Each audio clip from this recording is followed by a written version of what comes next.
اعوذ باللہ من الشیطان الرجیم بسم اللہ الرحمن الرحیم وَإِنَّا لَجَاعِلُونَ مَا عَلَيْهَا صَعِيدًا جُرُزًا صدق اللہ العظیم۔ رب اشرح لی صدری ویسر لی امری واحلل عقدۃ من لسانی یفقہوا قولی ربی یسر ولا تعسر وتمم الخیر آمین یا رب العالمین۔ آج کے لیکچر میں نے سورۃ الکہف کی آیت نمبر 8 تلاوت کی ہے، اور اسی آیت کو انشاءاللہ تعالی ہم انالائز کرنے کی کوشش کریں گے گرامیٹیکلی۔ آیت میں وقف کی کوئی علامت نہیں ہے، آیت میں کوئی حرف عطف نہیں ہے، لہٰذا اس آیت کو ہم ایک حصے کے تحت ذکر کریں گے۔ سب سے پہلے ہم اس آیت میں دیے گئے الفاظ کو اسم، فعل اور حرف کے اعتبار سے پہچان لیتے ہیں۔ پہلا لفظ جو واو ہے وہ حرف ہے، انا حرف ہے، نا جو ساتھ ہے الف کی صورت میں آپ کو صرف نظر آ رہا ہے وہ اسم ہے، لام حرف ہے، جاعلون اسم ہے۔ اونا کی آواز جو ہے یہ یا تو فعل کی ہوتی ہے یا اسم کی ہوتی ہے، اور فعل کون سا؟ فعل مضارع، اور فعل مضارع کو آپ علامت مضارع سے پہچانتے ہیں، اور علامت مضارع جو ہیں وہ 4 ہیں، یا، تا، الف اور نون۔ تو اونا کی آواز اس میں آ رہی ہے، لیکن شروع میں علامت مضارع یا، تا، الف اور نون نہیں ہے، لہٰذا یہ اسم ہے۔ ما اسم ہے، علا حرف ہے، ہا اسم ہے، سعیدن اسم ہے، جروزن اسم ہے، اور ان دونوں اسماء کی پہچان یہ ہے کہ تنوین آپ دیکھ رہے ہیں۔ باقی ضمائر اسم ہوتے ہیں، اسماء موصولہ اسم ہوتے ہیں، اسماء اشارہ اسم ہوتے ہیں، تو یہ سب الحمدللہ آپ پہلے سے ہی جانتے ہیں۔ تو انشاءاللہ تعالیٰ میں امید کرتا ہوں کہ آپ کسی بھی آیت میں سے اسماء کو تو الگ کر سکتے ہیں ایزیلی۔ اب اس آیت میں پہلے حروف پر ہم بات کریں گے تفصیل سے۔ اس آیت میں 4 حرف ہیں۔ پہلا حرف واو ہے جو کہ عطفہ قرار دیا جائے گا، اور ہم چونکہ نیا جملہ کر رہے ہیں تو ہم اس کو واو استنافیہ بھی کہہ سکتے ہیں۔ انا جو ہے یہ حرف از حروف مشبہ بالفعل ہے، اس کو حرف تاکید بھی کہا جاتا ہے، حرف ناسخ بھی کہا جاتا ہے۔ لام جو ہے یہ لام تاکید ہے، اور اس کے نیچے مزاحل کا لکھا ہوا ہے، تو جب انا کے ساتھ لام تاکید استعمال ہوتا ہے نا تو اس لام کو لام مزاحل کا کہا جاتا ہے۔ اعلیٰ حرف جر ہے۔ یوں اس آیت میں جو 4 حروف ہیں ان پہ ہم نے تفصیل سے بات کر لی۔ اسماء کی بات کریں تو پہلا اسم جو ہے انا کے ساتھ وہ اسم ضمیر ہے، اور یہ ضمیر منصوب متصل جمع متکلم کی ہے۔ اننا کو انا بھی پڑھا جاتا ہے، یہ بات ہم تفصیل سے لسان القرآن کورس میں پڑھ چکے ہیں۔ جاعلون اسم ہے، اور یہ اسم مشتق ہے۔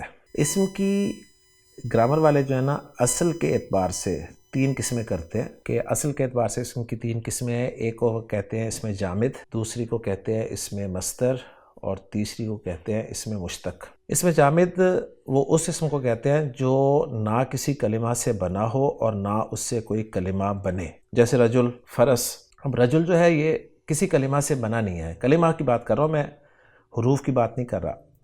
رجل جو ہے نہ تو کسی کلمہ سے بنا ہے اور نہ ہی رجل سے کوئی اور کلمہ بنے گا۔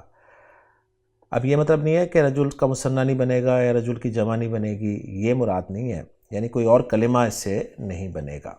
تو ایسا اسم جو ہے اسم جامد کہلاتا ہے۔ اسم مصدر جو ہے گرامر والوں کے نزدیک ایسا اسم ہوتا ہے جو کسی کلمہ سے نہ بنا ہو مگر اس سے بہت سے کلمات بنتے ہوں، یعنی مصدر سے ہی اسماء اور افعال بنتے ہیں۔ تو مین جو ہے وہ مصدر ہے، اور یہ ایک رائے میں آپ کے سامنے رکھ رہا ہوں۔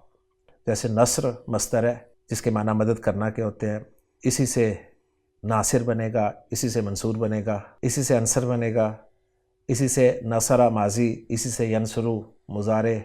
اور تیسری قسم اسم کی اصل کے لحاظ سے گرامر والے کرتے ہیں وہ ہے اسم مشتق، یعنی ایسا اسم جو مصدر سے بنا ہو اور اس میں مصدر کا معنی اور حروف پائے جائے۔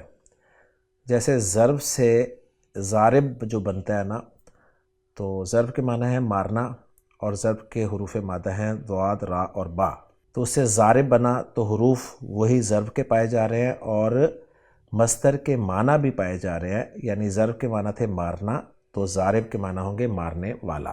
اسی طرح مضروب اگر ہم کہیں تو مضروب میں بھی ضاد، را، با حروف پائے جا رہے ہیں مصدر کے، اور ساتھ ہی ضرب کا مفہوم بھی پایا جا رہا ہے، یعنی مضروب کے معنی ہیں جس کو مارا جائے۔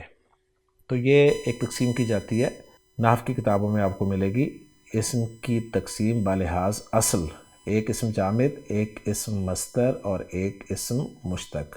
تو جاعلون جو ہے یہ اسم مشتق ہے، اسم الفاعل ہے، اور ظاہر بات ہے اب ہم اس ڈیٹیل میں نہیں جائیں گے کہ کس مصدر سے بنا ہے، تو بہرحال ڈکشنری میں آپ کو جیم عین لام حروف مادہ کے تحت مصدر نظر آ جائے گا، اس سے آپ اس کو اسم الفاعل جاعل بنا سکتے ہیں۔ اور ثلاثی مجرد میں اسم الفاعل جو ہے وہ فاعل کے وزن پہ بنتا ہے، اور مزید فی ابواب میں اسم الفاعل جو ہے وہ مضارع کے پہلے صیغے سے بنتا ہے، جس پہ تفصیل سے ہم لسان القرآن کورس میں بات کر چکے ہیں۔ جاعلون یہ جمع کا لفظ ہے، مذکر ہے، نکرہ ہے اور مرفوع ہے۔ اس کے بعد اگلا اسم ہے ما، جو کہ اسم موصول ہے، الذی کے معنی میں استعمال ہوتا ہے، اور اگلا لفظ جو ہے وہ ہے ہا، جو کہ اسم ضمیر ہے، اور یہ ضمیر جو ہے مجرور متصل ہے واحد مؤنث غائب کی۔ سعیدن جیسا کہ آپ دیکھ رہے ہیں لکھا ہوا ہے اسم جامد ہے، تو سعید جو ہے یہ اسم جامد ہے، اگرچہ اس کا وزن جو ہے فعیل کا وزن ہے، لیکن ڈکشنری میں آپ دیکھیں گے تو آپ کو لکھا ہوا ملے گا کہ سعید جو ہے یہ اسم جامد ہے، واحد ہے، مذکر ہے، نکرہ ہے، منصوب ہے، اور اس کے معنی مٹی کے ہوتے ہیں۔ فعیل کا وزن جو ہے وہ آپ کو پتہ ہے صفت کے لیے استعمال ہوتا ہے عام طور پہ، لیکن یہاں پر یہ مٹی کے معنی میں استعمال ہوتا ہے، تو مٹی کوئی صفت نہیں ہے، ذہن میں رکھیے گا، اس لیے ہم اسے اسم جامد کہہ رہے ہیں۔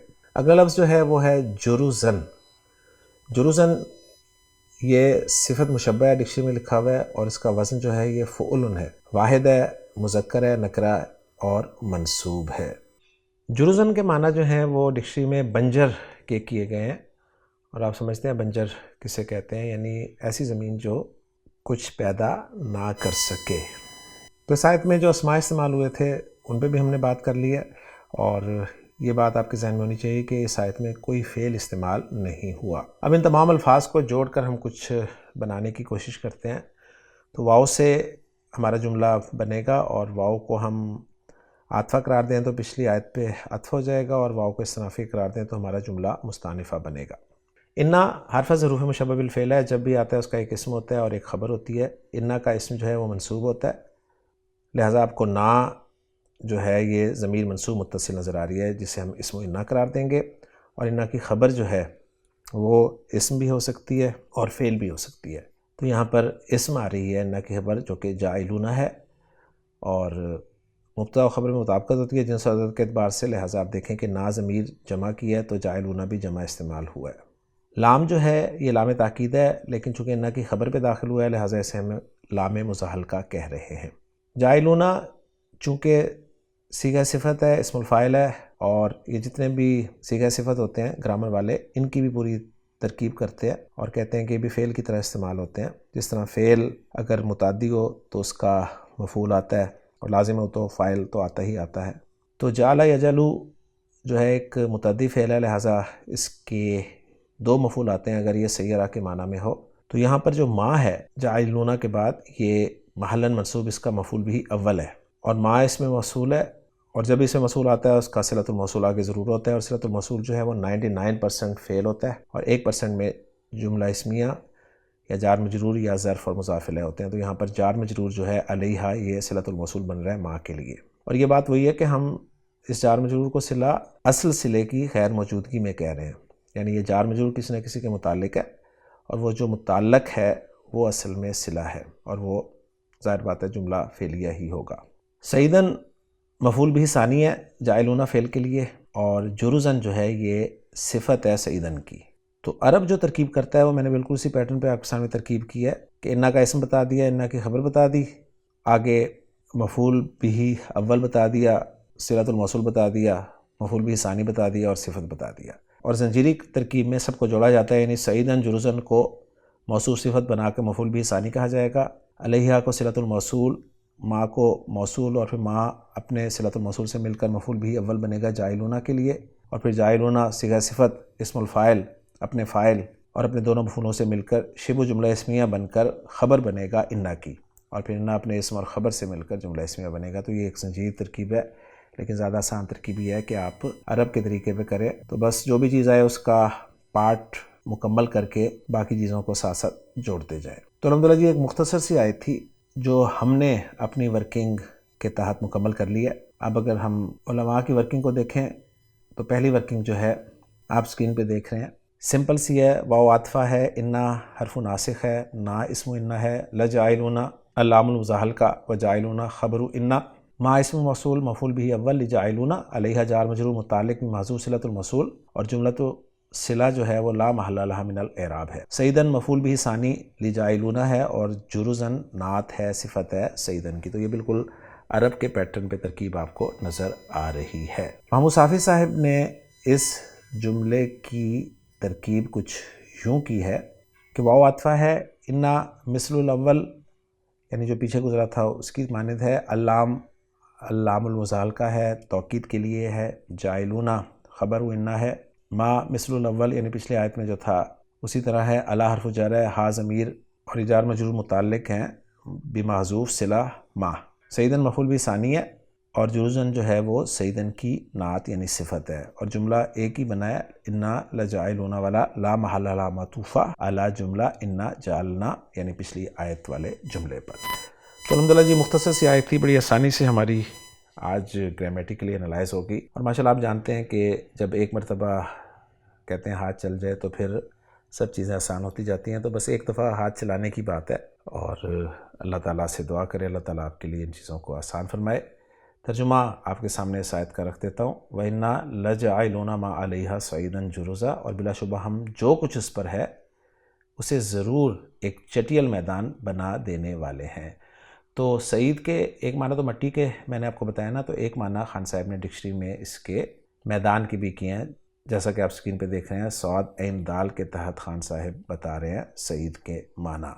تو الحمدللہ جی آج کے لیکچر میں سورۃ الکہف کی آیت نمبر 8 ہماری مکمل ہو گئی ہے۔ انشاءاللہ تعالیٰ اگلے لیکچر میں اگلی آیت کے ساتھ آپ سے ملاقات ہوگی۔ سبحانک اللہم و بحمدک، اشہد ان لا الہ الا انت، استغفرک و اتوب الیک۔